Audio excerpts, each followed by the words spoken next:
I'm in bed with movies, and today you're going to be watching me give my thoughts on the Batman 2022 movie, which has just come out at the cinemas. This will be a spoilers review, so if you haven't seen the movie or you don't want any spoilers, this is the wrong video for you. Click on my button, that sounds really bad. Click on the picture of my face down below and go and find the spoiler-free review. So now that I've given out the spoiler warning and I've given you a chance to leave, if you're still here, let's get into it. Let's start with the opening scene. We had Ave Maria playing, which honestly, I was thinking as soon as that song was playing that something bad was going to happen. That song has now been tainted for me, and it's been used in so many sort of negative movies or TV scenes where something bad happens. But this movie has definitely ruined that song for me. But going back to the opening scene, I saw the mayor's son, who is dressed up in his little samurai costume for his trick-or-treating, and then I saw him run and give his parents a hug. And you know, I'm a mom, so that moment was so touching for me, and so I sat there going, oh, this is so nice. Oh no, but Ave Maria's playing. Oh no, something bad's gonna happen. Oh crap. But yeah, I just went from, oh, that's lovely, oh no, what's gonna happen? And then I literally went, jump scare. You know the one I'm talking about, the Riddler standing right there in the shadows. Oh my god, I freaked. And that was maybe 1 minute into the movie, so I knew from 1 minute in that it was all over. This was going to be a roller coaster of emotions, and it was going to get me. I just have to apologize also for the lighting and the rain if you can hear it. It is absolutely pissing down. Don't know if that's a saying where you are, but in Australia, yes, it's pissing down. It is bucketing rain. Half the country's flooding. It's still meant to be sunny out, and it is pitch black. And I have rain coming in through my roof. But anyway, if you can hear the rain, I'm really sorry, and I'm sorry for all the shadows here. I feel sorry for the people that were in the cinema around us, because I was cursing. I was jumping. I was hiding behind my hands. I was crying. I felt so many emotions in this movie, and I really wasn't expecting it. I've never been a fan of Batman up until this movie. I never really gave him a chance. I didn't think he was anything special, but this movie has definitely converted me into being a Batman fan. Whereas all the other superheroes, they all have these superpowers, and their villains have superpowers, but then we have Batman, and his villains are all they're all human beings. They're just regular people. This story could be set in any city. I find the Riddler absolutely terrifying. I find the Joker terrifying. These regular people they're psychopaths. But it's just people out there with these incredible mental health issues. They're just regular people with mental health issues, and they're out there in society creating all this havoc. It's terrifying. It really is terrifying. It's the most realistic out of all of them. I mean, obviously I love Superman. I've got him over here. He lives over there. Batman and his villains are absolutely terrifying to me. I don't know if that's the appeal that other people have for him, that he's just so realistic. He could just be anybody that has access to billions of dollars and some really cool gadgets, all this technology. I have to say that when we found out who the Riddler was, I was actually more disturbed than when he was in his mask, behind his mask and his glasses. He just looked like the average guy you just pass on the street, or you sit at the coffee shop and he's just there. He looks like the loner. So I found him very disturbing. Whereas with the Joker, he gave off vibes that he wasn't quite stable, but it was a lot harder with the Riddler. The worst part about psychopaths is that, yes, in this movie, he was going after specific people in the beginning. He had his targeted list of corrupt people, but they're not always like that. I mean, and look at how he ended up. He ended up killing, I don't know how many people, at least thousands of people. Strangers that had nothing to do with any of the city's corruption. He just killed them like they were nothing. That is the scariest part. Just how much they do not care about other people. This movie had me squirming in my seat. Literally squirming down into my seat. I could also feel the heartbreak and the sorrow and the grief that Bruce was feeling when he was at the mayor's house afterwards and he came across the mayor's son, and they had that beautiful, touching, heartbreaking scene where you could tell that he was just reliving his own moment when it happened. It was just, I'm so glad that they kept that in. They kept in quite a few scenes where I was just reminded just how human and just how normal Batman was. He was just a regular guy, and they kept reminding us. Another time that they reminded us, which is actually one of my favourite moments in the whole movie, is when all the cops are chasing him. I think it was at the police station, that really tall building, City Hall or something, I'm not sure. Anyway, so they chase him to the top of the building and he runs and he stops at the edge, and just for a minute he's like, oh shit, crap. Like, this is higher than I thought. Oh no. And then he's like, okay, well, I don't have a choice. And he just inflates his, I think maybe it was his cape or something. And he just had his wings out and he just jumped. And then the crash landing.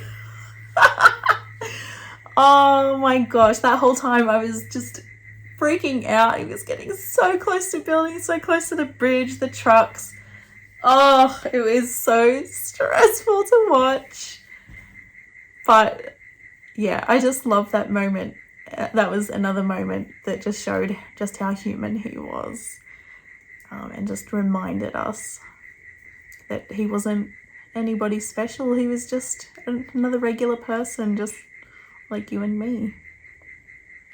I know this is kind of all over the place, but just sticking with the emotions theme, I literally had tears running down my face in one of the scenes, and I'm not sure if you felt the same way, but when they were in the city hall and they had just gone through that chaotic scene, and then Batman is down in the water. He's just saved them all and he's down there in the water. He's got his flare and he's looking for survivors, and he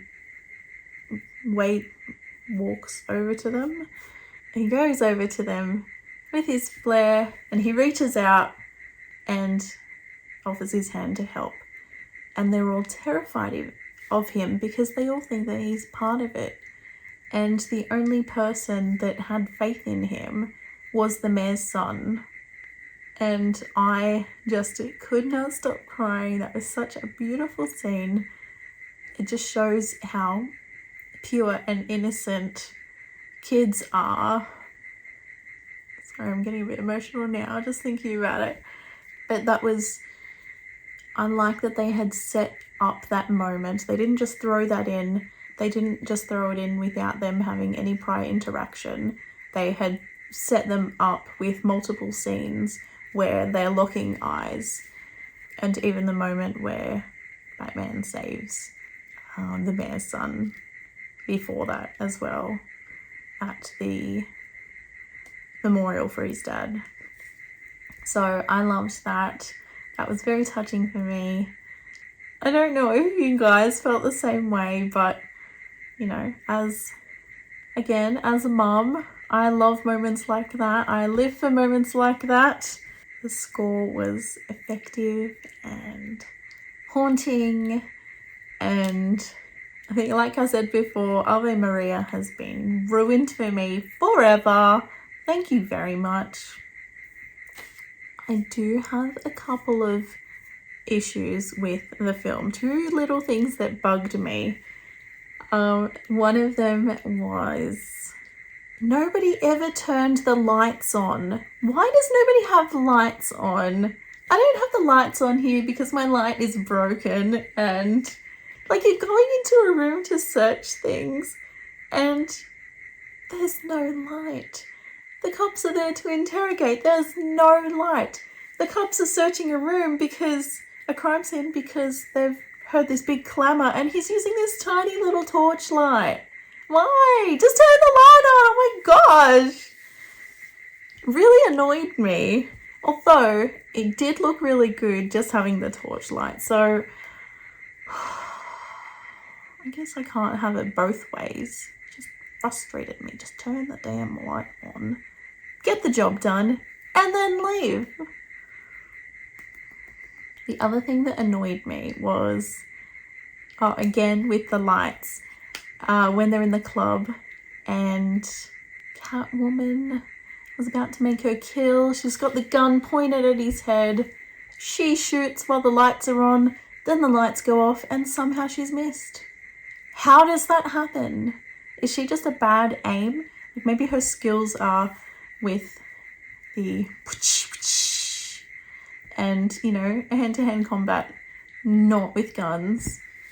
But it just, that frustrated me. Look, maybe she's never fired a gun before, like me. I'm sure I would miss if I was aiming to shoot somebody. But she just looked like such a good killer, and she literally had him dead, but somehow missed. That annoyed me. Maybe I'm just nitpicking there. If you've been watching me for a while, I hate quick cuts, I hate shaky cam, and I am very pleased to say that there weren't quick cuts. There were a few quicker cuts, like in the car chase scene, but it wasn't overbearing. I could actually watch what was going on because there were so many wide angle shots and everything was steady, and we didn't have 1,000 cuts. So when I'm watching something, I don't want to feel like I'm actually in it. I want to feel like I'm watching it from a safe distance. So I don't want everything moving around like, whoa! No, I don't want that chaos. I want to know what's going on. That's why I've tended to stay away from action movies, because they usually have so many quick cuts and I just can't follow along because it makes me dizzy. So, but this movie was really good. It didn't have any of that. The dialogue seemed quite quick as well.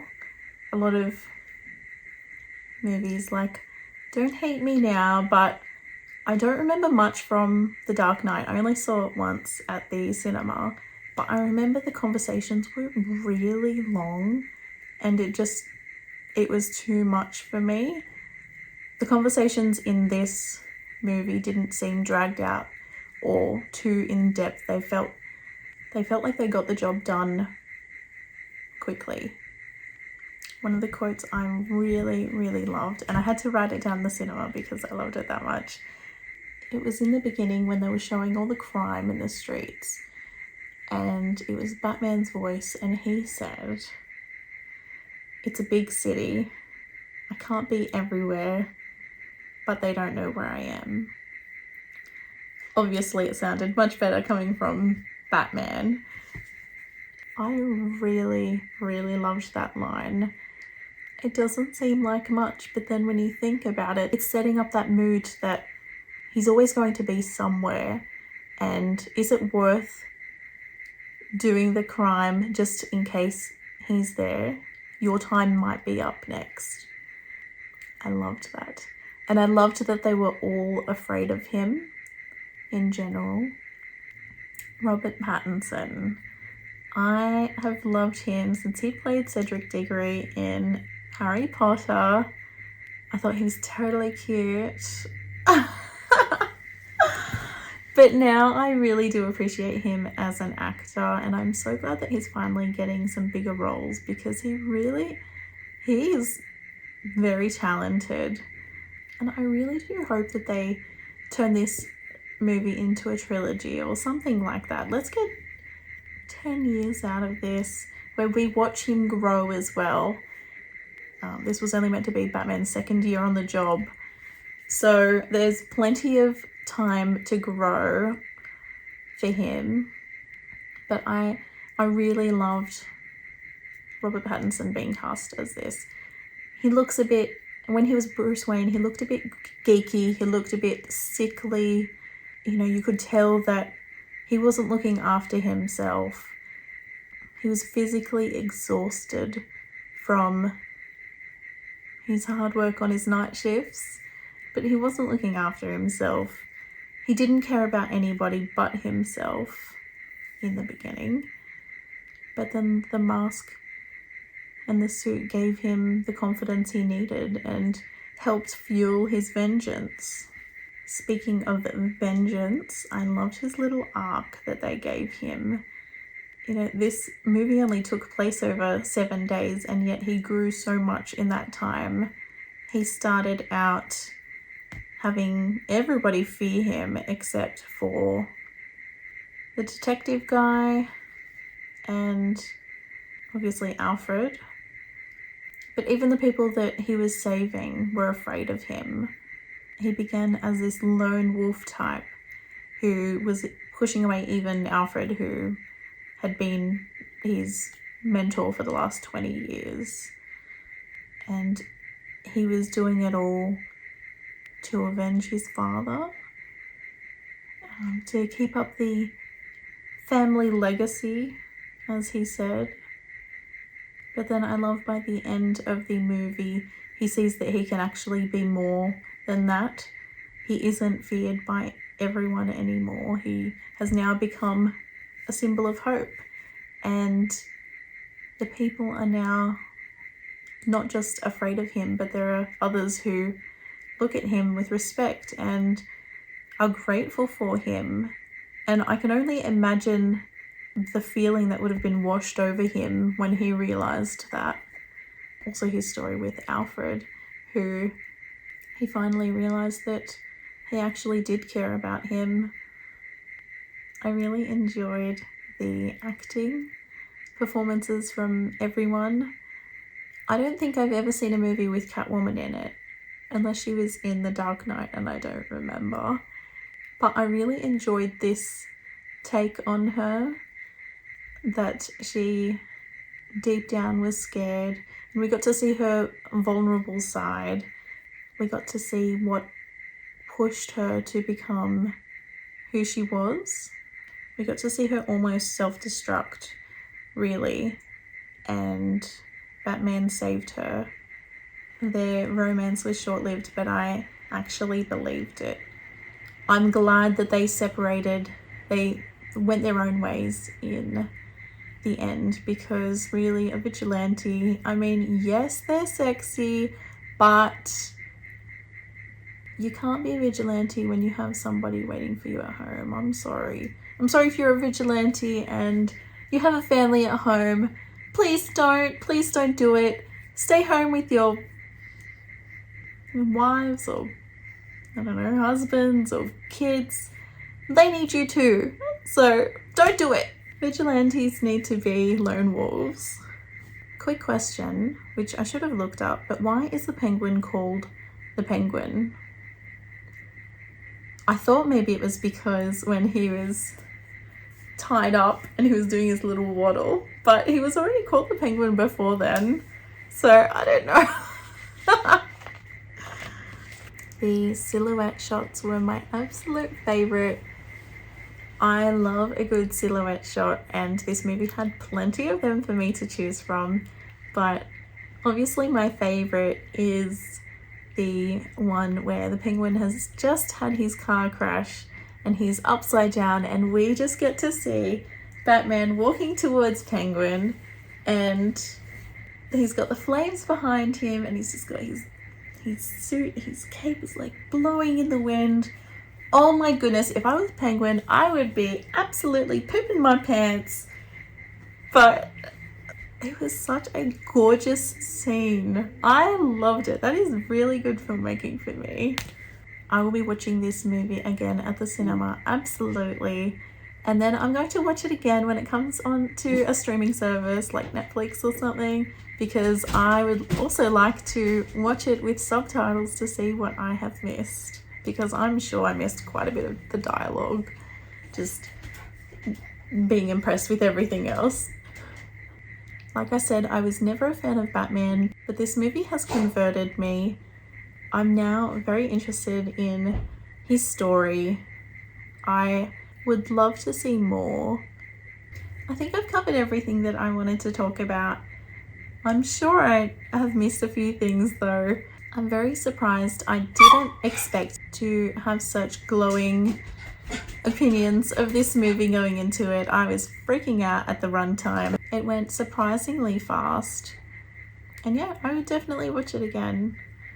So hopefully this is the beginning of more DC universe films. Bring it on. I love DC. Let's do it. Come on.